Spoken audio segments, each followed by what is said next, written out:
Բարի երեկո, առաջին ալիքի եթերով շաբաթ արեմը հայերենով ամփոփելու ժամն է, ես Լուսիվանա Կարապետյանն է։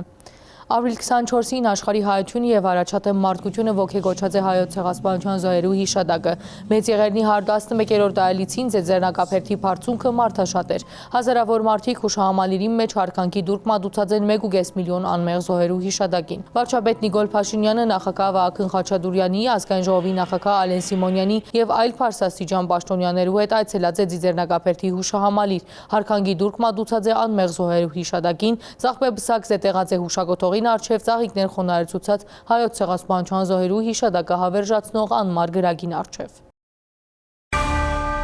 Ապրիլ 24-ի արդիվ հղած ուղերձի մեջ վարչապետը հայտարարած է, թե Մեծ Եղեռնը մեզի հետ պատահած մեծագույն ողբերգությունն է, որ մեր ժողովուրդը կվերաբրի արդեն 111 տարի է ի վեր։ Նիկոլ Փաշինյանը ընդգծած է Հայաստանի կառավարությունը եւ կառավարող քաղաքական ուժը վերջին տարիներում վճռականություն դրսեւորած են ավելի խորությամբ հասկանալու մեր ժողովրդի անցյալի մեջ ապրած ու բարբերաբար կրկնվող պատմությունը, ապակային այդ կրկնությունը թույլ չտալու մեզ այսօր եւ քալիք ավելի լավ դարձնելու համար։ Երկրի ղեկավարը արձանագրած է, որ ժողովրդի մեծագույն փափակը իրականացած է, ունինք պետություն եւ ունինք խաղաղություն։ Փաշինյանի խոսքով պետությունն ու խաղաղությունը այն երաշխիքը, որի հայոց ցեղասպանությունը կրկին տեղի չունենար։ Այսօր մենք ողջագոչում ենք 1915 թվականի հայոց ցեղասպանության Մեծ Եղեռնի զոհերի հիշատակը եւ հարգանքի տուրք ենք մատուցում մեր այն հայրենակիցներին, ովքեր հայ լինելու համար ջարդի, տեղահանության ու սովի ենթարկվեցին Օսմանյան կայսրությունում։ Մեծ Եղեռնը մեզ հետ տեղի ունեցած մեծագույն ողբերգությունն է, որը մեր ժողովուրդը վերապրում է արդեն 111 տարի։ Ամեն տարի ապրիլի 24-ին մեր տասնյակ հազարավոր քաղաքացիների թափորը բարձրանում է Ծիծեռնակաբերդի հուշահամալիր, խոնարհվելու մեր նահատակված հայրենակիցների առջև։ Ու ապրիլի 24-ի մեր համազգային երթը նաև մտածելու, խորհելու, պատմությունը գնահատելու եւ Մեծ Եղեռնի կրկնությունը թույլ չտալու հաստատակամության դրսևորում է։ Այս մտածումների եւ հաստատակամության վրա է հիմնված մեր Հայաստանի Հանրապետության կառավարության եւ կառավարող մեծամասնության վերջին տարիների քաղաքականությունը։ Ձեր Հայաստանի Հանրապետության քաղաքացիների պատգամով մենք վճռականություն ենք դրսևորել առավել խորությամբ հասկանալու մեր ժողովրդի անցյալում ապրած ու պարբերաբար կրկնվող պատմությունը, ապագայում այդ պատմության կրկնությունը թույլ չտալու մեր այսօրը եւ գալիքը լավը դարձնելու համար։ Այսօր մենք հասել ենք այդ նպատակին, այդ թվում նրա շնորհիվ, որ հասկացել ենք, որ չի կարելի թույլ տալ, որ Մեծ Եղեռնը միջազգային խաղացողների մեկը մյուսի դեմ պայքարի գործիք դառնա։ Մեր գիտությունների ազգային ակադեմիայի հրատարակած հայոց պատմության հատորյակում է հիմնավոր կերպով արձանագրված, որ Մեծ Եղեռնը այլոց թվում հայ ժողովրդին միջազգային խարդավանքների մեջ ներքաշելու գործելակերպի հետևանք է, գործելակերպ, որը մեկնարկեց 19-րդ դարի կեսերից եւ իր ողբերգական կուլմինացիային հասավ 1915 թվականին։ Սիրելի ժողովուրդ, Հայաստանի Հանրապետության սիրելի քաղաքացիներ, մեր ժողովրդի մեծագույն փափագը իրականացված է։ Մենք ունենք պետություն եւ մենք ունենք խաղաղություն։ Պետությունը եւ խաղաղությունն են այն երաշխիքը, որ հայոց ցեղասպանություն կրկին տեղի չունենա։ Այս պատմական նպատակը իրագործելու համար մեզ անհրաժեշտ է դադարեցնել հայրենիքի փնտրտուքը մեր պետության Հայաստանի Հանրապետության միջազգայինորեն ճանաչված 29743 քառակուսի կիլոմետր տարածքից դուրս։ Այս տարածքը փոքր չէ հայ ժողովրդի բարգավաճման, զարգացման ու բարեկեցության համար։ Այսօր մեր տասնյակ բնակավայրեր դատարկ են։ Տասնյակ բնակավայրեր եւ ընդհանրապես մեր պետությունը թեր բնակեցված։ Սրա պատճառը խաղաղության բացակայությունն է եղել եւ գիտակցության բացակայությունը, որ հայրենիքը պետությունն է, ինքնությունը պետությունն է, անվտանգությունը պետությունն է, իր միջազգայինորեն ճանաչված տարածքներով եւ այս գիտակցության վրա հիմնվելով հայ ժողովուրդը պետք է դուրս գա գաղթի եւ պանդխտության տրամաբանությունից։ Հայաստանի Հանրապետությունը իր այսօրվա տարածքով կարող է 5 միլիոն, 10 միլիոն հայերի բնակության վայր լինել։ Սինգապուրի տարածքը Սևանա լճի 2/3-ից էլ պակաս է, բայց այնտեղ 5.5 միլիոն մարդ է ապրում, որովհետև պետությունը հիմնված է կրթության, ինքնահայեցման, խաղաղության ու մարդակենտրոն ձգտումների վրա։ Այսօր մենք Հայաստանի Հանրապետությունն առաջնորդում ենք հենց այս տրամաբանությամբ, իրական Հայաստանի գաղափարախոսությամբ, հասկանալով, որ խաղաղությունն ու անվտանգությունը առաջին հերթին հարևանների հետ կարգավորված հարաբերություններն են, հիմնված միմյանց տարածքային ամբողջականությունը, ինքնիշխանությունը, սահմանների անխախտելիությունը եւ քաղաքական անկախությունը ճանաչելու վրա։ Այն ուժերը, որոնք հանդես են գալիս կորսված հայրենիքը վերադարձնելու, պատմական սահմանների եւ արդարության վերականգնման կոչերով ու տրամաբանությամբ, Հայաստանի Հանրապետությունը դնում են 1878 թվականի Սան Ստեֆանոյի կոնֆերանսի ռելսերի վրա, որի անխուսափելի վերջին կանգառը պետականության ու հայրենիքի կորուստն է, որովհետև աշխարհում յուրաքանչյուրն ունի իր պատմությունը, յուրաքանչյուրն ունի իր արդարությունը, յուրաքանչյուրն ունի իր կորուսյալ հայրենիքը։ Մենք ի վերջո դուրս ենք եկել այս թակարդից, եւ Հայաստանը կրկին այդ ուղղությամբ տանելու փորձերը մեր պետությանն ու ժողովրդին ուղղված հրավեր են դեպի կառափնարան։ Զոհերի եւ զոհողությունների գնով մենք վերգտել ենք մեր հայրենիքը եւ այդ հայրենիքը Հայաստանի Հանրապետությունն է։ Մեր բոլոր նահատակների զոհողությունների հատուցումը Հայաստանի Հանրապետության հարատևությունն է։ Հայաստանի Հանրապետության քաղաքացիների ազատությունը, անվտանգությունը, բարեկեցությունն է մեր բոլոր նահատակների իղձերի եւ ընդհատված երազանքների իրագործումը։ Մենք գնում ենք այս ճանապարհով։ Հայաստանի Հանրապետության ժողովուրդը գնում է այս ճանապարհով։ Փառք նահատակներին եւ կեցցե Հայաստանի Հանրապետությունը։ Միջազգային հանրությունը եւս հարկանքի դուրք մատուցած է հայոց ցեղասպանության զոհերու հիշատակին։ Մարսելի մեջ հայոց ցեղասպանության զոհերու հիշատակին նվիրված արարողությանը մասնակցած է Ֆրանսիայի վարչապետը։ Բերլինի մեջ հիշատակի արարողության ներկա գտնված է Գերմանիա Բունդեսթագի փոխնախագահը։ Շարքո պետություններու առաջնորդներ ուղերձներ հղած են Մեծ Եղեռնի 111-րդ տարելիցին առնչությամբ։ Ավելի քան 100 տարի առաջ տեղի ունեցած է համարելով մարդկության թեմ կորցված ամենեն սարսափելի ոճիրներեն մեկը։ Հարկանքի դուրք կմատուցենք Մեծ Եղեռնի ժամանակ աքսորված եւ թաժանորեն գոտորված անթիվ հայերու հիշադակին։ Ըսված է Դոնալդ Թրամփի անունեն Սպիտակ տան տարածած հայտարարության մեջ։ Համերաշխություն կհայտնենք Միացյալ Նահանգներու եւ ամբողջ աշխարհի բոլոր հայերուն։ Այս հիշադակի օրը, որ նվիրված է ավելի քան 100 տարի առաջ տեղի ունեցած ողբերգական իրադարձություններուն, անոնք թերարթուն են հայ համայնքի հավաքական հիշողության մեջ, նշած են Վաշինգտոնեն։ Մարդկության պատմության այս էջը հավերժ պիտի մնա որպես հայ ժողովրդի անգոդրում ոգիի եւ քրիստոնեության հիմքի մեջ ինգած հույսի վկայություն։ Կհարկենք հայերու ուժն ու վճռականությունը անցյալի ողբերգությունները հաղթահարելու եւ ավելի հզոր աբակամը գերդելու գործի մեջ, ուր պետք է լա բարգավաճ, անվտանգ եւ խաղաղ։ Կբարդավորվին կլալ անոնց կողքին։ Միասին Միացյալ Նահանգները եւ Հայաստանը պիտի շարունակեն աշխատել կառուցելու ավելի անվտանգ եւ բարգավաճ աշխարհ։ Իմ վարչագազմս կամրաբնթե մեր ռազմավարական գործընկերությունը հայ ժողովրդի ժողովրդին համար նշանակալի հնարավորություններ ստեղծելով եւ հարավային Կովկասի մեջ երկարադեպ գայունություն խթանելով։ Հիմա ամերիկացիներն ու հայերը գող կողքի կանգնած են խաղաղության պատմական խորհրդի մեջ միասնական նպատակի շուրջ, սկսելու խաղաղության նոր տարաշրջան ուժի միջոցով։ Հայտարարության մեջ կնշվի, որ Մեծ Եղեռնի օրը Միացյալ Նահանգները գրգին կպարտավորվի պաշտպանել անմեղները եւ առաջ մղել խաղաղության օրագարկ։ Էմանուել Մակրոնը Հայոց ցեղասպանության 111-րդ տարելիցի կապակցությամբ քրարումը կատարած է X-ի իր էջին վրա, նշելով, որ Ֆրանսան հարկանքի դուր կմատուցե Հայոց ցեղասպանության զոհերու հիշադակին։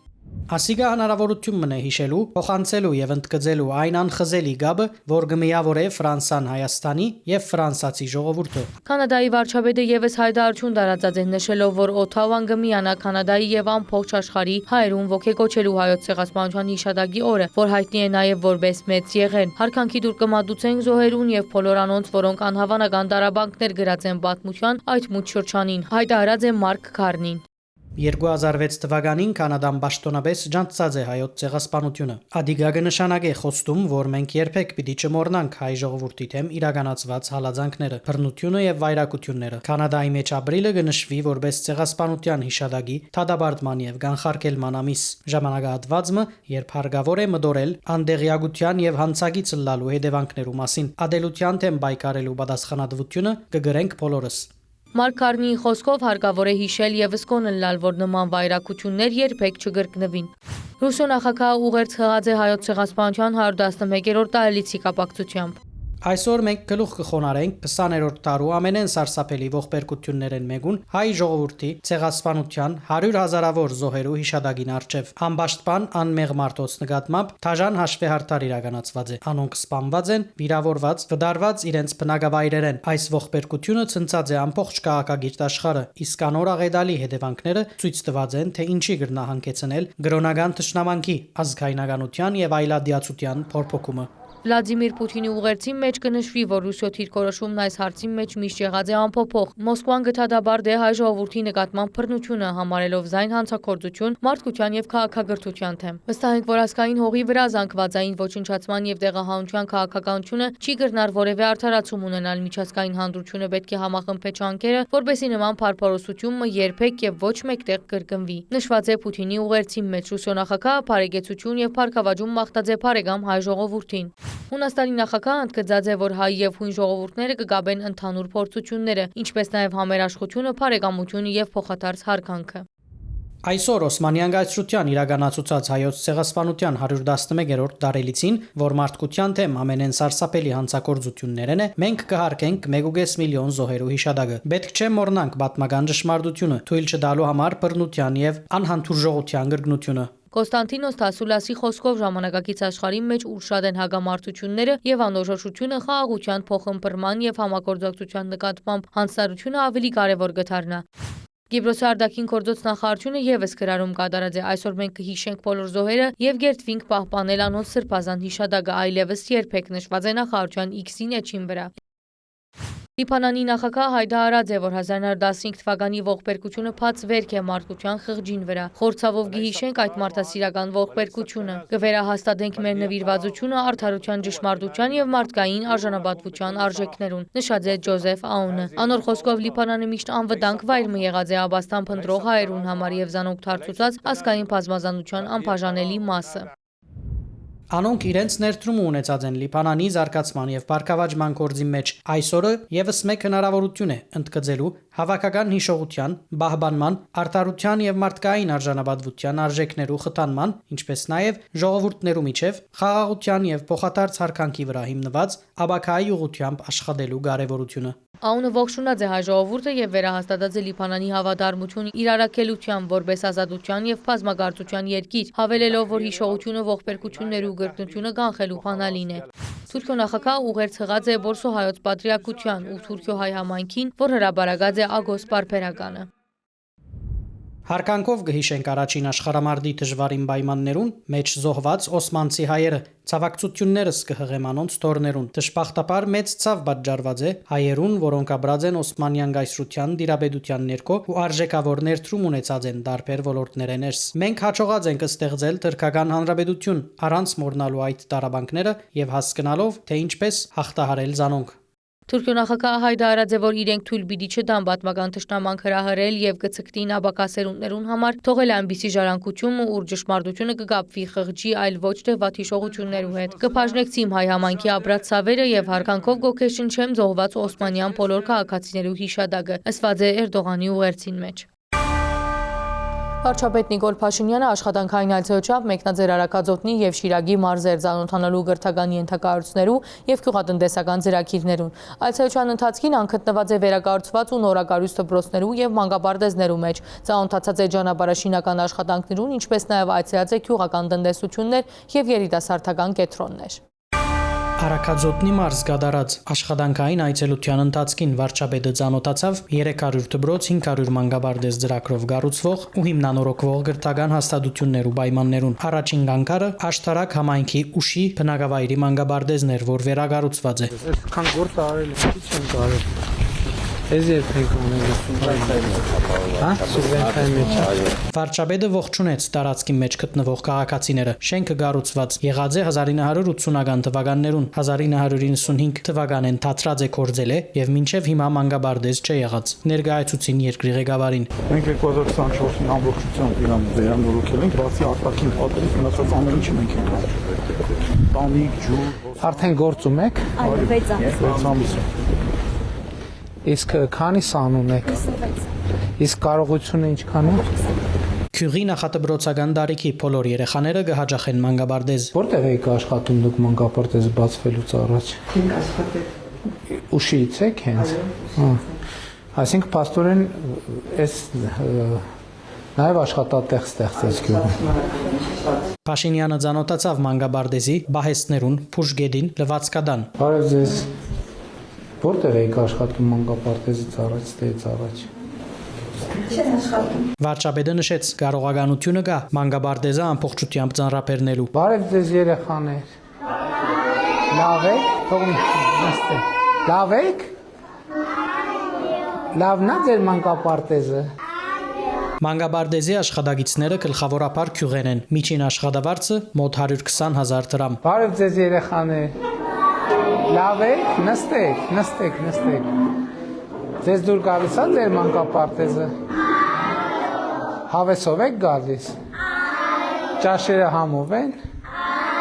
Այստեղ են համով թե տանը։ Վարչապետը նկատել տվավ, որ փագի մեջ խաղավայր չկա։ Համայնքի ղեկավարը ըսավ, որ նախադեսած են դեղատրել։ Այսինքն մանկապարտեզի դեպքում է խաղային հատվածները հնարավորինս, այսինքն ստանդարտ տնենք, որ խաղային հատված էլ պետք է լինի։ Պետության ղեկավարին քաղաքացիները նամակներ փոխանցեցին։ Վարչապետ ջան, Լավ է, ուտարած երեք քայլում ենք։ Կինս հիվանդելերը պարկաստեղից որ նկարվենք։ Հա, նկարվենք։ Ռուսաստանից ենք եկե հարյան դարձենք 15-ին։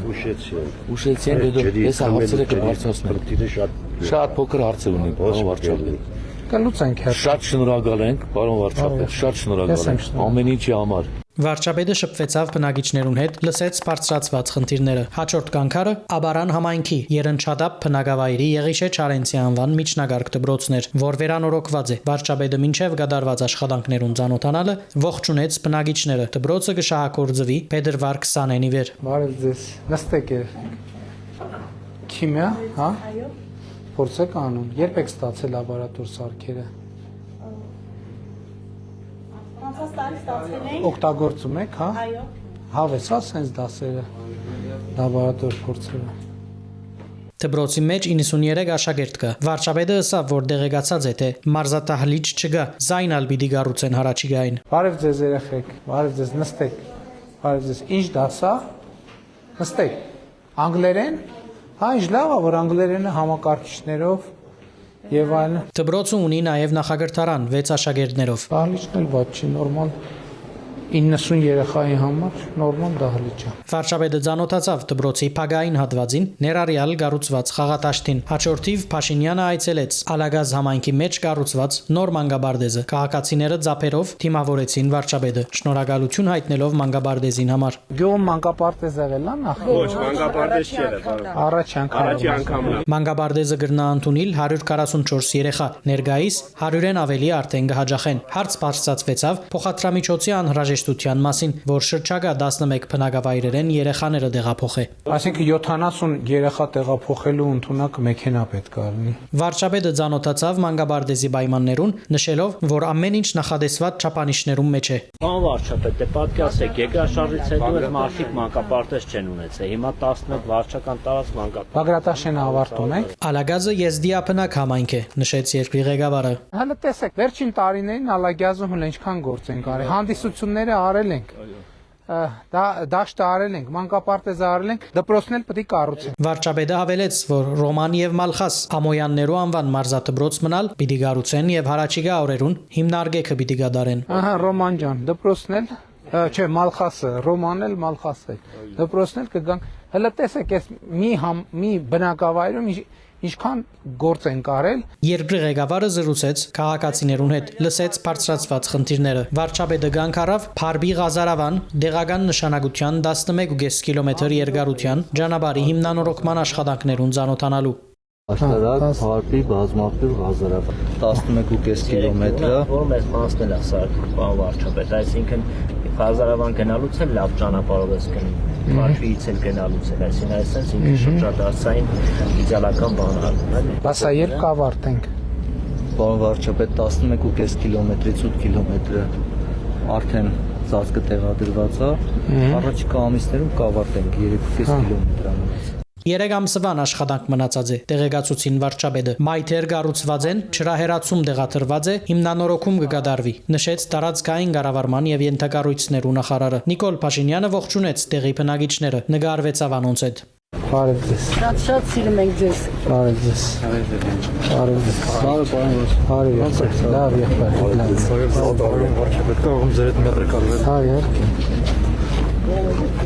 Վարչապետը ցանոթացավ նաև դեղի հրշեջ բրգարարական ծառայության աշխատագիցներու գացարանային եւ կորզարութային պայմաններուն աշտարակ համայնքի Արաքաձոդն բնակավայրի մեջ կառավարության աջակցությամբ մասնավոր հատվածը հիմնած է Թեղծի եւ Գերասի 10 հեկտար խիտ այգի հոս եւս վարչապետը կանգարավ Սա հատակագիծն է այս տարածքի, պարոն վարչապետ։ Նախնական ուսումնասիրությամբ շուրջ 200 հեկտար հզոր այգի գրնան դնգել ներկայացուցին վարչապետին Հիմա մենք ինչով ենք օգնում այս ծրագրերին Վարչապետ,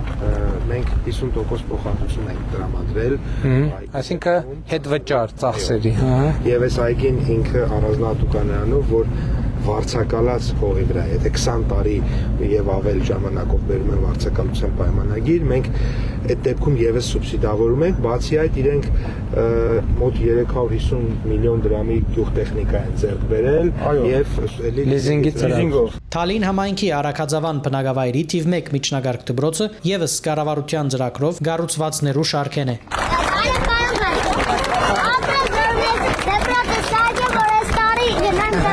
Դպրոցը ունի 448 աշակերտ, ինչ որ նույնիսկ քիչ մը կկերազանցե կարողությունը։ Դպրոցը կառուցված է 2 տարվա մեջ։ Վարչապետը ցանոթացավ պայմաններուն։ Նորեն համակարգիչները, ինտերնետ ունեք նորմալ։ Նիկոլ Փաշինյանը դպրոցի մեջ հանդես եկավ ելույթով, շնորհավորեց բոլորը դպրոցի կառուցման արդիվ, նշելով, որ 300 դպրոց 500 մանկաբարձ նախագիծը Հայաստանի համար հեղափոխական նշանակություն ունի։ Ընդհանրապես պետք է ասել, որ սա մեգա նախագիծ է 300 դպրոց 500 մանկաբարձը եւ մենք այս ծրագիրը իհարկե շարունակելու ենք, բայց այս բոլոր նման առիթներով շատ կարևոր եմ համարում ելի կրկին անգամ ուշադրություն հրավիրել, որտեղ մենք պետք է իսկապես խորությամբ հասկանանք, թե ինչպես են ստեղծվում այս դպրոցները, մանկապարտեզները։ Ես ելի ուզում եմ վերադառնալ նույն թեմային, ինչի մասին գրեթե ամեն օր վերջերս խոսում եմ, եւ ուզում եմ շնորհակալություն հայտնել Հայաստանում աշխատող հարկեր վճարող, արդյունք ստեղծող եւ օրենքով սահմանված հարկեր վճարող բոլոր տնտեսվարողներին եւ ուզում եմ շնորհակալություն հայտնել բոլոր այն քաղաքացիներին, ովքեր գնումներ իրականացնելիս անպայման չեն մոռանում իրենց հետ վերցնել հսկիչ դրամարկային կտրոն։ Շատ կարևոր է, որ մենք ես ընկալում ենք այսօրվանից մեր երեխաների գիտակցության մեջ դա ամրապնդվի։ Երեխեք հիմա որ գնում եք, ասենք, պաղպաղակի կառնում հսկիչ դրամարկային կտրոն վերցնում եք, թե չեք վերցնում։ Հա? Ո՞վ է վերցնում հսկիչ դրամարկային կտրոն, հենց ձեռք բարձրացնում։ Ոչ բոլորն են վերցնում, բայց հիշեք հիմա հատկապես այս դպրոցում դասի որ գալիս եք, հիշեք, որ այս դպրոցը կառուցվել է նրա արդյունքում, որ մարդիկ եւ վաճառողները եւ գնորդները հսկիչ դրամարկային կտրոն են վերցրել։ Վարչապետը շեշտեց, որ երբ օրինակ 200 տրամանոց բաղբաղակ կքնեն եւ հսկիչ տրամարկղային գդրոն կվերցնեն, ատկե 40 տրամ գուքա pedagogan կանցարան։ Պետական բյուջեն տենց տարբեր տեղերում տարբեր երեխաներ ովքեր բաղբաղակ են ձեռք առնում եւ չեն որանում հդմը վերցնել, տենց 40 դրամները կուտակվում է պետական բյուջեում, որից հետո կառավարությունը հնարավորություն ունի դպրոցը կառուցի, դպրոցի համար գույք ձեռք բերի, դպրոցի կողջանաբար կառուցի, ինչքան է արժեքը, ինչքան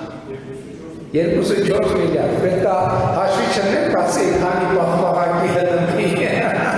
Երեխաները պետք է հասանելիություն ունենան գրթության, ընդգծեց Նիկոլ Փաշինյանը։ Վարչապետի խոսքով ինքն իր երեխաները ուղարկած է 6 կիլոմետր հեռավորությամբ գտնվող դպրոց, որբեսի պատշաճ գրթություն ստանան։ Հիմա փակ աստծո Արագածամանում երկու դպրոց կա 700 աշակերտով, առնվազն 700 եւ ավելի աշակերտով, ստեղ խնդիր չկան, բայց ես էլի եմ ուզում ասել, մենք երեխաներին կրթության համար պետք է ապահովենք ֆիզիկական միջավայր, այս sense պայմաններ, երկրորդն է մարդկային միջավայր, մենք նաեւ պետք է որը ապահովենք կրթության, եւ այս առումով մենք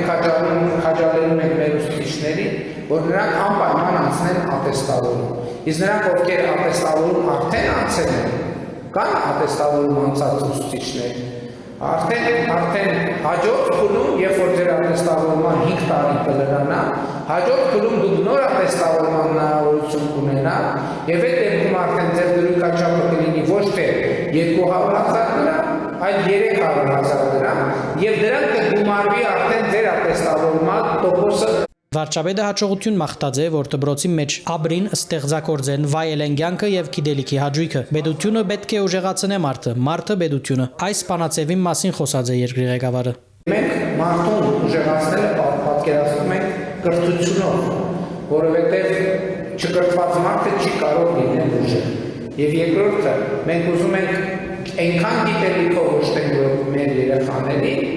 դուք տեսնում եք ձեր դպրոցի մուտքի մոտ կախված է, փակցված է այդ կարգախոսը լավ սովորի, որ լավ ապրես։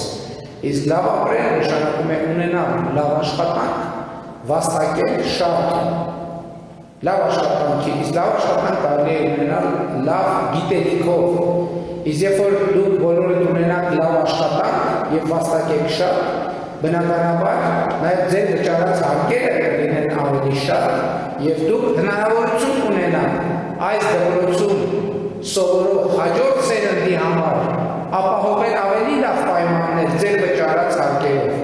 Նիկոլ Փաշինյանը դպրոցին դիմաց զրուցեց հավաքված քաղաքացիներուն հետ, լսեց անոնց բարձրացուցած խնդիրները։ Շարունակելով այցելությունները, վարչապետը չնախադեсված կանքար ունեցավ նոր եթեսիա բնակավայրի մեջ, ողջունեց բնակիչները։ Մեր համայնք բարով է եկել, համայնքը բոլորը ձեր հետ են։ Ընդանուր բնակչությանն շնորհակալություն հայտնություն, շատ շնորհակալություն։ Վարչապետի եւս մեկ չնախադեсված կանքարալ Արդենի բնակավայրի մեջ էր, դարձյալ քաղաքացիներուն հետ զրուցելու համար։ Ձեր պետականամետ գործունեության, մեր ժողովրդի մեջ ազատություն ոգով տոգորելու համար մենք խորապես շնորհակալ ենք։ Վարչապետի հաջորդ այցելությունը արդեն Շիրագի մարզներ։ Արդիկ համայնքի մեջ կառավարության աջակցությամբ հիմնված է 9 հեկտար ելագի եւ 1.4 հեկտար հադաբդուղի ջերմոց։ Սնկային հիվանդություններ կանխարգելումը Մանուշակագույն լույսի միջոցով։ Ինչ որ ժամի միացնում ենք, ինքը ամբողջ ձեռնոցներ պատտվում է առանց մեր միջամտության։ Լիզինգի ծրագրով մենք տոկոսն ենք սուբսիդավորում, թե մենք 10%-ը սուբսիդավորում։ Սարքում ենք ինչքան։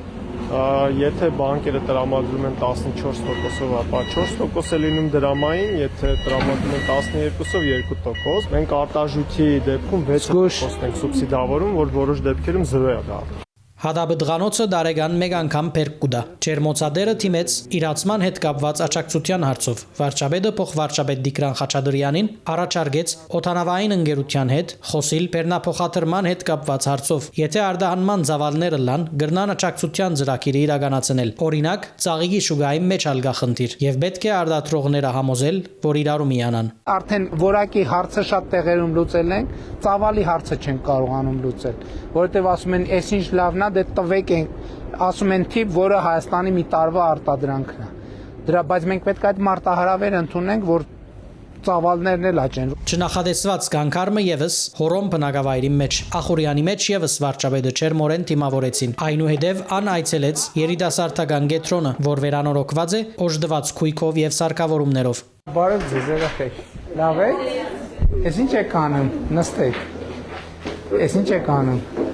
Թեյում եք, թե խաղում եք։ Զուգահեռ խաղում ենք նաև։ Մյուս սենյակի մեջ ֆիլմ գտիդեին վարչապետը միացավ երեխաներուն։ Էս ինչ կինո եք նայում։ Ախուրյանից եք բոլորը։ Դասից հետո գալիս եք ստեղ։ Այս կենտրոնը ձեզ պետք էր, հա։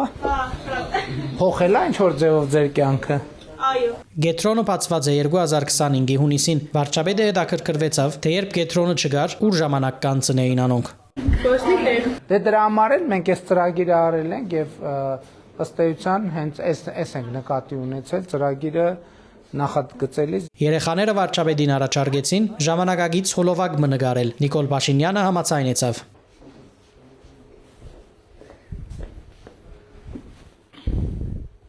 Ուրա 300 դպրոց ծրագրի շրջանագեններ վերանորոգված է նաև Գյումրիի թիվ 41 միջնագարկ դպրոցը։ Ես կճանիկ մեռնին։ Նիկոլ Փաշինյանը ցանոթացավ դպրոցի պայմաններուն։ Գոհեք նոր պայմաններից։ Վարչապետը տրագան կնահատեց մարզաթահլիճի վիճակը։ Դպրոցը ունի նաև գենսապանության եւ դարապանության հագեցած դարալուծարաններ։ Այնուհետև երկրի ղեկավարը զրուցեց դուրսը գեցած քաղաքացիներուն հետ, լսեց խնդիրները, լուսանգարվեցավ։ Հաջան։ Հայաստանի քարտեզը կուրա։ Հա, գուդամ, ոնց եմ դա, էսա։ Տուրմյան։ Քարտեզ տվեք։ Արի, ես իմ ձեռով փակցնեմ։ Ահա, ինչ անունդ։ Արման։ Ապրես Արման ջան։ Ախուրյան համայնքի քեթի բնակավայրի նոր գրթահամալիրը եւս 300 դպրոց ծրագրի շրջանագեններ կառուցված է։ Շնորհավոր ձեր դպրոցը։ Նույն ինքն երկրի ղեկավարի ներկայությամբ երեխաները գդրեցին Գարմիր Ժաբավենը, փանալով դպրոցը։ Լավ եք երեխեք։ Տեսել եք ձեր նոր դպրոցը, թե դեռ չեք էլ տեսել նորմալ։ Տեսել եք։ Նիկոլ Փաշինյանը ցանոթացավ դպրոցի պայմաններուն, մարզաթահլիճ, բուժգետ, խոհանոց, սարքավորումներով հագեցած դասարաններ։ Բոլոր սենյակներում ես խոնավության սարքերից դրանց, հա, ես դա չէի ֆիքսել։ Այսինքն սա օդի պատշաճ խոնավությունը ապահովելու համար է։ Այսինքն կարիք չի նույնիսկ պատվան բացել։ Քեթի բնակավայրի նորագառույց գրտահամալիրի մեջ եւս Նիկոլ Փաշինյանը հանդես եկավ ելույթով։ Վարչապետը նշեց, շատ կխոսվի թե կառավարությունը դպրոցներ կգործե, այնինչ իրենք չեն փակեր, այլ կստեղծեն դպրոցներ եւ գրթական միջավայր բոլոր երեխաներուն համար։ Ընդհանրապես տեսեք շատ են խոսում այն մասին, ասում են, որ որևէ գյուղում, որ ֆիզիկապես դպրոց չլինի, գյուղը կդատարկվի եւ այլն, բայց իրականում այսօր ցավոք սրտի մենք պետք է արձանագրենք արդեն իսկ դատարկված գյուղերի գոյության բերումով, որ մենք այս լուծմանն ենք գնացել։ Կարևոր է, որ դպրոցում լինի պատշաճ միջավայր, դպրոցում պետք է լինի նորմալ ճաշարան, դպրոցում պետք է լինի նորմալ բեմ, դպրոցում պետք է լինեն լաբորատորիաներ, լաբորատոր սարքեր եւ միջավայր, կրթական միջավայր։ Կրթության համար ամենակարևորը կրթական միջավայրն է։ Եվ սա մեր մոտեցումն է, մենք չենք կարող նաև բոլոր տեղերում կառուցել, որովհետև մենք մեր միջոցները նույնպես ռացիոնալ պետք է օգտագործենք, բայց ես խոստանում եմ բոլոր գյուղերում, այնտեղ որտեղ կլինեն երեխաների անհրաժեշտ թիվ, մենք այդ գյուղերում նույնպես արդեն հաջորդ հետագա ծրագրերի շրջանակներում նույնպես կկառուցենք դպրոցներ։ Գրտահամալիրը նախադեсված էր փանալ սեպտեմբերին, բայց շինարարները զայն ավելի գանուխավարդած են, շեշտեց վարչապետը, հավելելով, որ դագավին մյուս ծրագիրները պետք է յետևեն հասցնեն, ճանապարհներ, փոխադրամիջոց։ Ինչպես գիտեք, մենք մտածել ենք, որ միկրոավտոբուսներ ձեռք բերենք, որոնք գան առավոտը երեխաներին տանեն, երեկոյան վերադարձնեն, բայց այդ գաղափարը բարձրաձայնելուց հետո մենք ծնողներից ենք ստացել առաջարկներ, որոնք ասում են, իսկ գուցե այդ տրանսպորտային ծախսերի փոխհատուցումը տակ, նրանք ովքեր ունեն մեքենա, եւ ասենք թե մեկը գյուղից դուրս են գալիս կամ իրենց համար է իրենք երեխաներին տանեն, մենք այդ մոդելն է կփորձարկենք։ Ամեն ինչ արգա է, որ երեխաները լավ սորվին, իրենց հետագա լավ կյանքը ապահովելու համար։ Եզրափակած է երկրի ղեկավարը, դարձյալ խոսելով հսկիչ տրամարկղային գդրոններու եւ հարկ վճարելու կարեւորության մասին։ Արդեն դուրսը հավաքված քաղաքացիներուն երկրի ղեկավարը գոչ ուղեց վայելել դբրոցը եւ շատ թորնիկներ ունենալ, որբեսի հաջախեն դբրոց։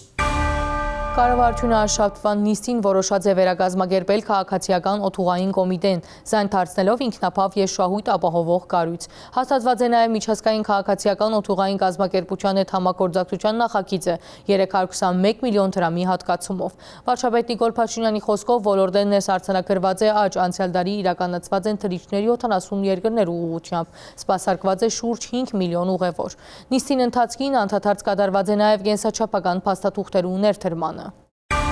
Քաղաքացիական օթուղային կոմիտեն կնախադեсվի վերակազմակերպել, որ կառույցը գործունեության ընթացքին կարենաշահույթ առաջացնել, ապահովել ինքնապահություն։ Գործադիր իշխանությունը հավանություն տվավ քաղաքացիական օթուղայի միջազգային կազմակերպության ICAO-ի հետ պայմանագիր կնքելու արտոնություն տվող նախագծին հաստատվեցավ 321 միլիոն դրամ։ Ակնհայտ է, որ մենք այս ոլորտում շատ բուռն փոփոխություններ են տեղի ունենում 2017 թվականի համեմատ նաև Հայաստանից դեպի Եվրամիություն ուղևորահոսքերը 580%-ով աճել են։ Ես նշանակում եմ, որ դեպի Եվրամիություն պետք է լայնորեն զարգացնենք ավիափոխադրումները եւ ոչ միայն դեպի Եվրամիություն, բայց այն փաստը, որ մենք գտնվում ենք Եվրամիության հետ մեր ավիաընկերությունները լիարժեք այդ շուկայից օգտվելու որոշակի սահմանափակումներ ունեն, կրկին էլի ստանդարտի պատճառով։ Ավիացիոն անվտանգություն ասելով պետք է հասկանանք այն ավիացիոն անվտանգությունը,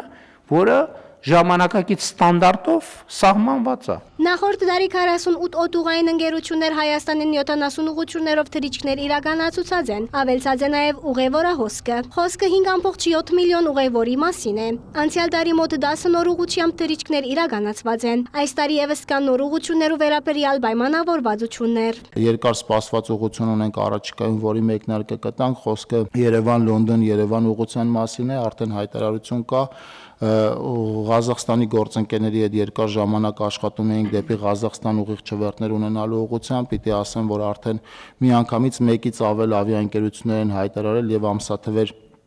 կան ֆիքսած եւ տոմսերի վաճառք կա ֆիքսած, դեպի Բրյուսել առաջիկայում նոր թռիչք կմեկնարկի, դեպի Նիդերլանդներ ուղղությամբ նոր թռիչքներ կմեկնարկեն, քննարկում ենք Շիրակ օդանավականի պոտենցիալը ավելի մեծ ծավալով օգտագործելու։ Վարչապետի խոսքով պատմական հնարավորություն է, որ Հայաստանը կատարե օթուղային հանգույց ստանալու քայլը։ Անորդի դարկմամբ արագ զարգացած երկրներու հաջողության հիմքին սկզբունքային մոտեցումն է։ Խոստովանած են, որ որոշ ոլորտներում մեջ գիտելիքի պակաս ունին, հրավիրած են փորձառու խորհրդանուներ եւ առաջադար ընկերություններ։ Ինչի՞ է մեզ այդքան դժվար, որ խոստովանել, որ մենք ինչ-որ բան չգիտենք։ Ես հասկանում եմ նաև այն պատճառով, որ երբ որ մենք խոստովանենք, ասենք օրինակ երկրի վարչապետը կամ նախարարը խոստովանի, որ ինչ-որ բան չգիտի, 100 տեղից կասեն, այս ինչ խայտա,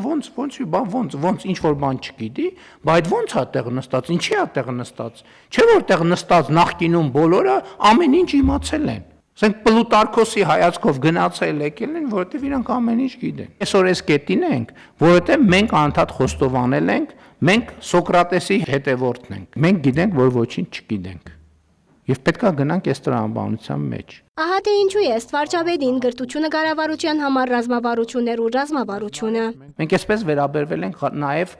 ակնհայտ աքսիոմատիկ բաների, այդ թվում Ղարաբաղի կոնֆլիկտին։ Ակնհայտ աքսիոմատիկ բանի։ Այո, մենք մտել ենք այնտեղ, որը տաբու է, չի կարելի հարց տալ դրա մասին։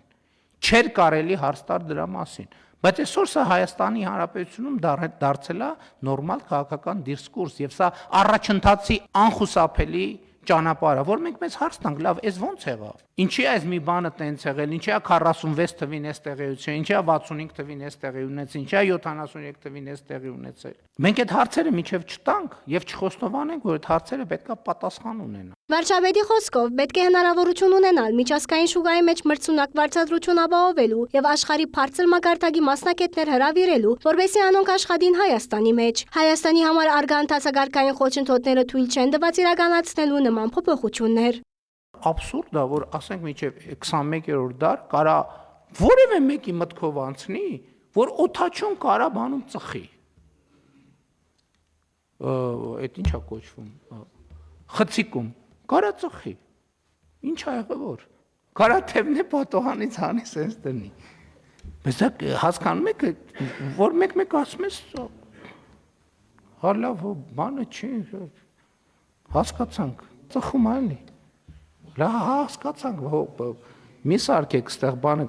Կոպենհագենն է, ինչն է։ ICAO-ի չափանիշին կհամապատասխանեցվին նաև ճամփորդական բոլոր փաստաթուղթերը։ Կնախադեсվի 16 տարեկանը բոլորած անձերու համար ածտաթուղթ ունենալը դարձնել բարդաթիր։ Նույնականացման քարտ ունենալու բարակային միայն պիտի դրվի կենսաչափական անձնակիր։ 6-ին 16 տարեկաներու համար նախադեсված է գամքի արտահայտման նույնականացման քարտ ունենալու հնարավորություն։ Մինչև 6 տարեկաներու բարակային անձնաթուղթ պիտի համարվի ծննդյան վկայականը։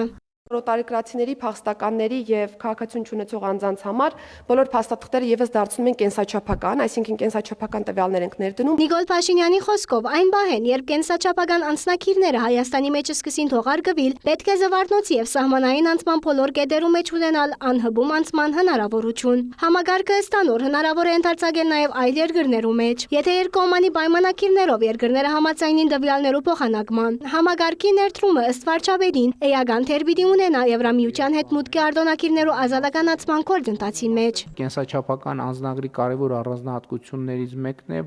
որ նրա կեղծման հավանականությունները տասնյակ անգամներով նվազում է, ինչը նշանակում է, որ երկրները կենսաչափական անձնագրեր կրողների պարագայում կարող են գրեթե վստահ լինել, որ գործ ունեն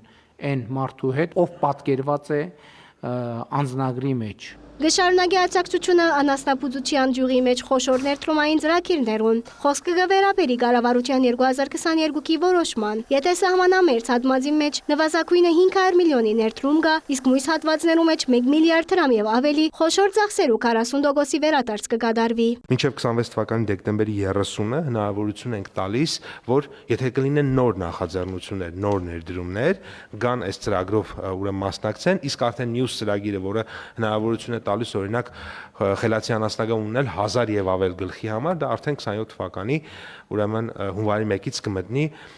ուժի մեջ։ Պետք է ծախսերը լինեն անկանխիկ միանշանակ։ Ոչ մեկ չի կարող ասի հորս արև 1 միլիարդ ներդրում եմ արել։ Այդ 1 միլիարդ ներդրումը իմ պահանջն է։ Որ պահին ես ուզեցի ասի, բերեք այդ 1 միլիարդ ներդրումը, բանկային համակարգով այդ դրամի շրջանառությունը ցույց տվեք, պետք է հատիկ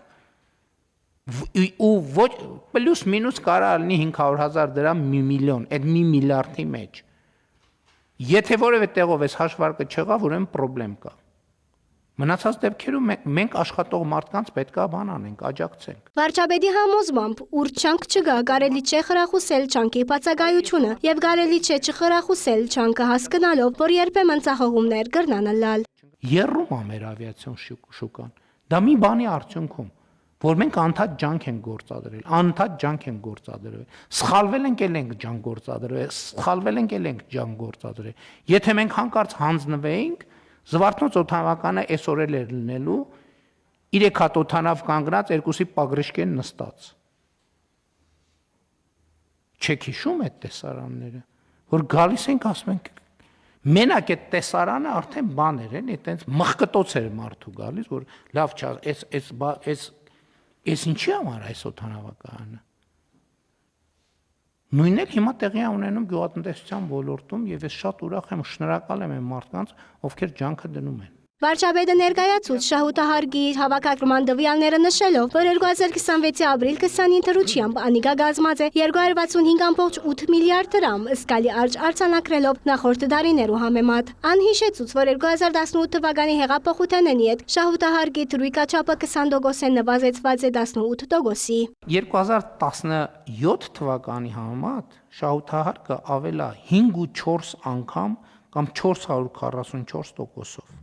Աճը ըստ Նիկոլ Փաշինյանի պայմանավորված է անով, որ նախկինին արգաստ տվերային շրջանառության մեկ մասը դուրս բերված է եւ մուտք գործած է պետական կանցարան։ Հաջորդ գործոնը տնտեսական աշխուժության ընդլայնումն է։ Ըստ վարչապետին 2018-ին սկսյալ Հայաստանի մեջ արձանագրված են ինչպես համաշխարհային, այնպես էլ եվրասիական միջին ցուցանիշ են բարձր տնտեսական աճեր։ Կառավարության նիստեն յետ լրագրողներու հետ ջեբազրույցի ընթացքին վարչապետ Նիկոլ Փաշինյանը խոսած է շարք մը ներքաղաքական եւ ընկերային տնտեսական հարցերու մասին։ Անդրադառնալով հարկային քաղաքականության եւ փոքր գործարարության պայմաններուն, վարչապետը նշած է, թե կքննարկվի մանր գործարարության սեմի բարձրացման հարցը։ Ինչ կվերապերի ընկերային ցուցանիշներուն, Փաշինյանը ընդգծած է աշխատավարձերու աճը եւ աշխատատեղերու ավելացումը։ Բացի այդ, վարչապետը անդրադարձած է ներքաղաքական նյութերուն արձագանքելով ընդդիմության քննադատություններուն։ Ընդդիմությունը գսե հարկային փերը շատ ծանր է ու ընդրվելու բարակային գխոստանա գդրուկ փոփոխություններ։ Վարչապետը կարծականքելի արժեք ըմբռնումով գվերապերի այդ հայտարարության, երբ նույն ընդդիմությունը ժամանակին իշխանություն էր, վարժված էր հարկեր չվճարելու։ Եվ բնականաբար, երբ որ հիմա նրանք ստիպված են աշխատել հարկային դաշտում, բնականաբար դա ծանր է նրանց համար, որովհետև իրենք ըստ էության բիզնեսմեն չեն, այլ իրենք կոռուպցիոն համակարգերի գործածմամբ հարկերից խուսափելու ճանապարհով մրցակիցներին շուկայից դուրս հանելու եւ ջերմոցային պայմաններում փող աշխատելու եւ ինչպես ընդունված է ասել թալանելու մասնագետներ են, այնպես որ հասկանալի է, որ երբ որ հիմա այդ հնարավորությունը չկա, դա նրան ծանր է թվալու։ Ինչ կվերապերի փոքր եւ միջին գործարարության հadoop պայմաններ խոստանալուն, վարչապետը լրագրողներուն հետ ջեբազրույցի ընթացքին հիշեցուց իրենց կառավարման շրջանին ձևավորված է մանր գործարարության համագարկը, երբ ամենեն փոքր գործարարություններուն համար ստեղծված են hadoop պայմաններ։ Մենք առաջիկայում իհարկե տեսնում ենք հնարավորություն միկրոբիզնեսի շեմը բարձրացնելու։ Հիմա 24 միլիոն դրամ է եւ ակնհայտ է, որ 24 միլիոնի դրամը շեմը այդ թվում գնաճային երևույթների պատճառով հասկանալի այլևս արդիական չէ եւ մենք մտածում ենք միկրոբիզնեսի շեմը բարձրացնելու, որպեսզի նրանք ովքեր փոքր են աշխատեն հատուկ պայմաններում, իսկ մյուսները հնարավորություն չունենան փոքրի անվան ներքո խուսափել հարկերից։ Հարգերը հրեշ դարձնելու փորձերուն անդրադառնալով երկրի ղեկավարը հիշեցուց, հարգերը պետության եւ ինքնիշխանության կարևորագույն հատկանիշներն են։ Հարգերուն շնորհիվ հնարավոր կդառնա պետության զարգացումը, ու եթե որևէ մեկը գրնա 100,000-ավոր դոլարներով ինքնաշարժ գնել, չի գրնար այդ մեքենային համար կառուցել ճանապարհներ։ Ադիկա պետք է ենե պետությունը պետական կանցարանի միջոցով։ Լրագրողներն մեկի հիշեցուց վարչապետի բնդումները, թե եկեղեցին նույնպես պետք է հարգվի, հոգեվորականները եւս պետք է եկամուտները հայտարարեն, զանոնք համարելով եկեղեցվո դեմ ուղված քայլեր, հետաքրքրվեցավ լայնածավալ փոփոխություններ ցերնարգելով ինչպիսի եկեղեցի գծգդի տեսնել Փաշինյանը։ Պատկերացնում եմ Հայաստանի այս առաքելական եկեղեցին իր առաքելության մեջ, որ ծառայում է մեր Տեր եւ Փրկիչ Հիսուս Քրիստոսին եւ ոչ այլ կերպ։ Եվ ուզում եմ ելի հիշեցնել, որ եկեղեցին ժողովուրդն է։ Չկա եկեղեցի առանց ժողովրդի, չկա եկեղեցի առանց հետևորդների։ Հոգևորականները եկեղեցու շատ կարևոր հատվածն են, բայց եկեղեցին առաջին հերթին ժողովուրդն է, հավատավոր հետևորդները եւ կտրիչ Ներսիսյանը առավել եւս եկեղեցի չէ։ Նիկոլ Փաշինյանը վստահ է, հոգևորականները լալով քաղաքացիներ նույնպես պետք է կորձեն օրենքի դաշտին մեջ։ Չկա որևէ ղեկավարում, որ հոգևոր ծառայողները դուրս են օրենքեն, բայց հագարակը կա բոլոր մարդիկ հավասար են օրենքին առջև։ Եթե բոլոր քաղաքացիները պետքա եկամտային հարկ վճարեն, պետքա նաև հոգևորականները վճարեն, իսկ ինչու պետքա չվճարեն։ Բայց ես հաջորդը կա, շարունակությունը կա։ Մենք ասում ենք, որ պատրաստ ենք եւ պարտավոր ենք եւ 8 տարի արդեն այդ պատրաստակամությունը արտահայտում ենք, որ եկեղեցու գործունեության Հայաստանյաց առաքելական եկեղեցու գործունեության արդյունքում ձևավորված եւ գանձված հարկերը ամբողջ ծավալով մենք պատրաստ ենք վերադարձնել այդ թվում ֆինանսական թափանցիկությունը ապահովելու նկատառումով։ Ինչու եկեղեցվա համար ներմուծվող ոչ դիսական նշանակության ապրանքները պետք չէ հարգվին, իսկ մույս վարակային հարգվին կամ ինչու եկեղեցվա հետևորդները պետք չէ գիտնան, օրինակ մոմի վաճառքը որքան շրջանառություն կապահովե ու ինչ կլա այդ դրամներուն։ Վարչապետը միևնույն ադե նկատել տվավ, հարգերը չվճարելու պատճառով հոգևորականները հնարավորություն չունին օգտվելու առողջության ապահովագրութենեն, գրավային վարգով բնակարան ցերկ բերելու բարակային, եկամտային հարգի վերադարձի հնարավորություն են։ Իսկ ինչու պետքա չկարողանան օգտվել։ Այսինքն նաև մեր հոգևոր ծառայողների բարեկեցության մասին է, չէ՞։ Մենք գիտեք ինչու այդ ամենը, որ կախվածություն լինի մեկ անձից, բոլոր առումներով, ֆինանսական, կենցաղային եւ այլն եւ այլն։ Եվ այստեղ նաև այո հոգևոր ծառայողների ազատության մասին է խոսք, այն ազատության կոռեկտության սահման, իսկ ինչու պիտի չլինի հոգևոր ծառայողի էթիկայի կանոնակարգ։ Լավ, մենք պետք է որպես հանրություն պատասխան տանք հարցին։ Մեզ համար նորմալ եւ ընդունելի է, որ կաթողիկոսի պաշտոնում գտնվող մարդը զավակներ ունենա։ Նորմալ է մեզ դա։ Պետք է Հայաստանի Հանրապետության քաղաքացիները պատասխանեն։ Նորմալ է դա։ Իդեպ քաղաքացիական պայմանագիր գուսակցության ծրագրի մեջ ամրագրված է եկեղեցվո փաստացի բեդը հերացնելու նպատակը։ Շունուշանգյալ Բոշա այս հիմնիտակավորումներով քաղաքացիներու մասին խոսելու նյութը գշարունակե օրագարկի վրա մնալ զայն փորձելով վերակրել վարչապետին։ Լրագրողի հարցման պատասխանելով Նիկոլ Փաշինյանը շեշտեց, այդ արտահայտությունները օգտագործած են ինտիմատիր ուժեղ Հայաստան գուսակցության պատասխանատուները, ինչ որ բացահայտված է Փդածության թեմ պայքարի կոմիտեի հրապարակած հայնակրությամբ, ինքը ընդամենը մեջբերում հրած է։ Շատ པարզ բան եմ ասել, երբ որ հանրությունը տեսնում է, որ ուժեղ Հայաստան կուսակցությունը իր քաղաքական տրամաբանության մեջ մտնողներին անվանում է Շունուշանգյալ եւ Բոշա, ես ասում եմ անհարգալից կլինի իմ կողմից, եթե ես մտածեմ, որ դրանից հետո մարդիկ քվեարկելու են այդ կուսակցության օգտին, որովհետեւ ըստ էության ուժեղ Հայաստան կուսակցությունը մարտահրավեր է նետում մարդկանց իրենց օգտին քվեարկելով ինքնահայտարարագրվել որպես այդպեսին եւ ես ասում եմ որ ես չեմ հավատում որ Հայաստանի Հանրապետությունում կան նման քաղաքացիներ ովքեր պատրաստ են այդ պիտակավորումը վերցնել, կուլ տալ եւ մարսել եւ հետեւաբար իմ կանխավարկածը այն է որ այդ կուսակցությունը արգելքը չի հաղթահարելու խորհրդան մտնելու համար եւ սա իմ մեծագույն հարգանքի դրսևորումն է Հայաստանի Հանրապետության քաղաքացիների նկատմամբ։ Ընտիմատիր Փաշինյանի ընկերային բնույթի քննադատական ելույթներու մասին հարցին անդրադառնալով վարչապետը ընդգծեց թոշակներու բարձրացումը, որուն արդյունքով անիկա կգերազանցե նվազագույնը սպառողական զամբյուղը։ 2018-ին ի վեր բացված է 280,000 աշխատատեղ։ Աշխատավարձերը մինչև 75-80%-ով ավելացել են եւ գնաճը ընդհանուր առմամբ եղել է 29%, այսինքն աշխատող մարդիկ ապրում են 50%-ով ավելի լավ։ Եթե այդպես չէ, թող որևէ մեկը ինձ բացատրի, մասնավորապես դեպի Եվրամիություն Հայաստանի Հանրապետությունից ուղևոր հոսքերի 580% աճը։ Եվ այլն, թող որևէ մեկը ինձ բացատրի, թե ինչպես է եղել, որ 2018 թվականից 54,000 շուրջ ընտանիք նոր բնակարանա ձեռք բերել։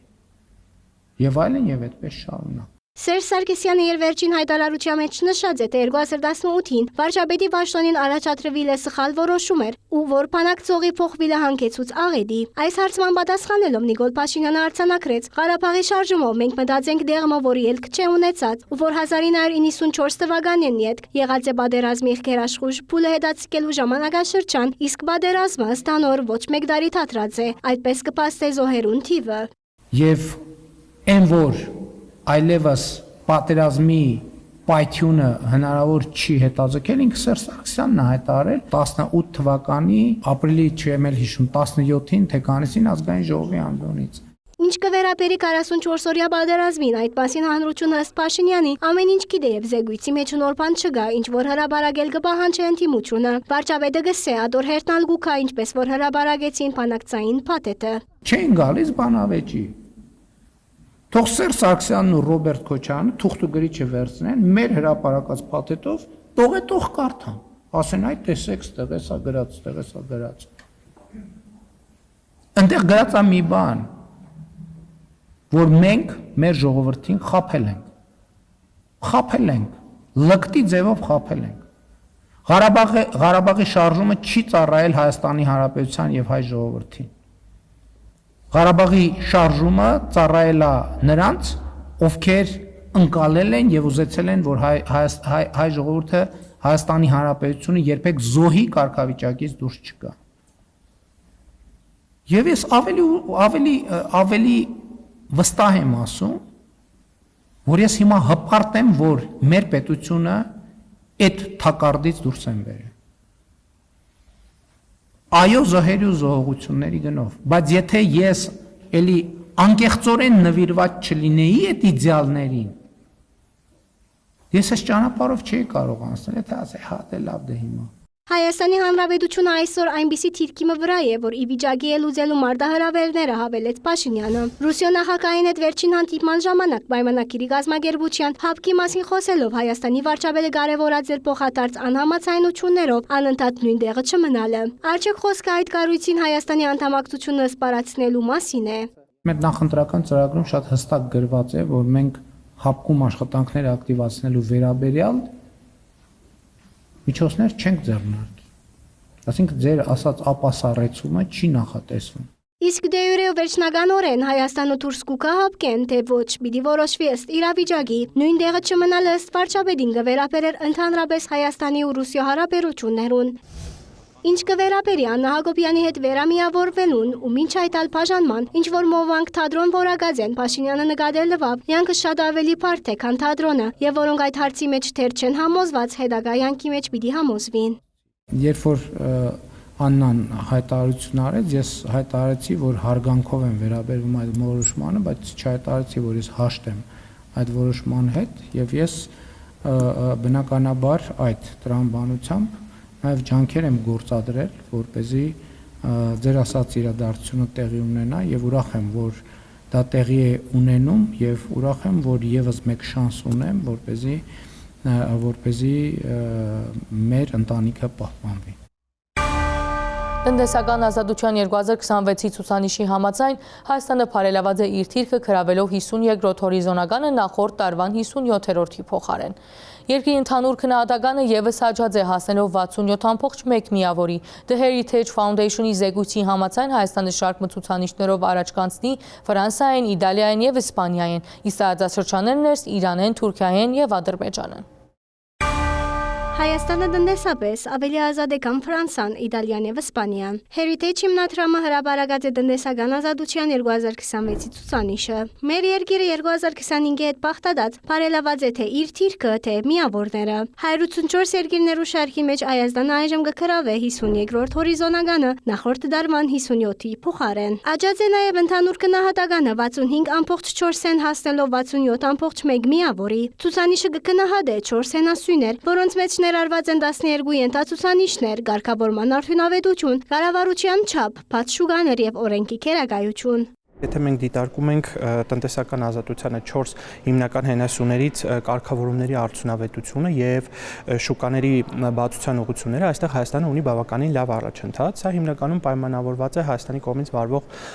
բաց քաղաքականությամբ, բաց տնտեսական քաղաքականությամբ։ Կարգավորող միջավայրը համեմատաբար կայուն է եւ լավ, բիզնես գործունեությունը բավականին ազատ է, իսկ առևտրի եւ ներդրումային քաղաքականությունը բաց։ Այստեղ հիմնական թերությունները, այսպես ասած, ավելի բարելավելու տեղ ունենք իրավական առումով, դա սեփականության, պաշտպանության, դատական համակարգի, կոռուպցիոն համակարգերի դեմ պայքարի առումով։ Հայաստանի եվրոպական տարածաշրջանի 44 երկրներու շարքին 28-րդն է։ Երկրի տնտեսական ազատության միավորը բարձր է համաշխարհային միջինեն։ 2026 թվականի ցուցանիշի համաձայն Հայաստանի տնտեսությունը կհամարվի միջին ազատ։ Համլետ Մկրտչյանի խոսքով Հայաստանի թիրքի բարելավումը կառավարության թիրախային տնտեսական քաղաքականության արդյունքն է։ Կառավարության կողմից ներկայումս մշակվում են ռազմավարություններ, որոնց վերջնական արդյունքները համադրվում են միջազգային զեկույցներում արկա ցուցանիշների հետ, որոնց բարելավման շնորհիվ Հայաստանի դիրքը նույնպես կբարելավի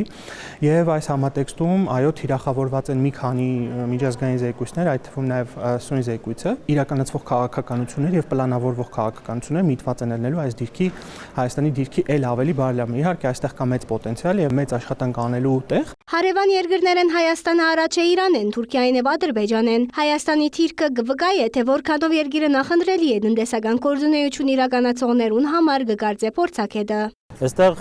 դրական հանգամանքերը են, որ մեր մոտ կա որոշակի դիրքերի բարելավում եւ եթե COVID-ից սկսած երևի աշխարհում բոլոր երկրների մոտ այդ ցուցանիշները վատացել էին պայմանավորված տարբեր կարգավորման համակարգերի ներդրմամբ կամ կիրառմամբ, մեր մոտ որոշակիորեն արդեն սկսել է, այդպես ասած, բարելավման շրջանը եւ հետեւաբար նաեւ բիզնեսի արտարժութային ներդրողների կամ գործունեություն իրականացնողների համար Հայաստանը կարելի է դիտարկել որոշակիորեն միջինից ավելի բարձր վայր, որտեղ կարելի է գործունեություն իրականացնել։ Ըստ ուսումնասիրության, աշխարհի մեջ տնտեսապես ամենազատ երկիրը Սինգապուրն է 84.4 միավորով, որուն կհաջորդեն Զվիցերիան եւ Իռլանդան։ Ապա տեղեկատվական արշավները վերջին շրջանին կտրուկ աշխուժացած են վարչապետի մամլոք Քարդուղար Նազելի Բաղդասարյանի տվյալներով մեկ ամսվան մեջ արձանագրված է 42 նոր թեփ կորական քանիմա արշավ։ Անոր խոսքով մոլորեցնող փոխանցությունը հաջող կկառուցվի իրական փաստերու եւ գեղձտեղեկատվության համադրությամբ։ Ներկայացված են նաեւ ստուգել AM հարթակը, որ հնարավորություն կտա ստուգելու բնակրային, լուսանկարային եւ տեսանյութային փոխանցության իսկությունը։ Հայաստանի համար ապատեղեկատվական եւ խառնապնույթ սպառնալիքները նոր չեն։ Երկիրն այդ խնդիրներուն արերսված է նաեւ 2021-ին եւ միայն Հայաստանի մեջ չէ, որ այդ արշավները գուշ կնանան նախընտրական շրջանին։ Վարչապետի մամլոք Քարդուղար Նազելի Բաղդասարյանը ներկայացուց վիճակագրական տվյալներ։ Եթե նախորդող 11 ամիսների ընթացքում մեր դիտարկումները արձանագրել էին շուրջ 72 դեպք, այսինքն դիտարկված ժամանակահատվածը նախորդ տարի մայիս ամսվա հատվածից սկսած, մինչև եթե դիտարկենք մարտի 15-ը,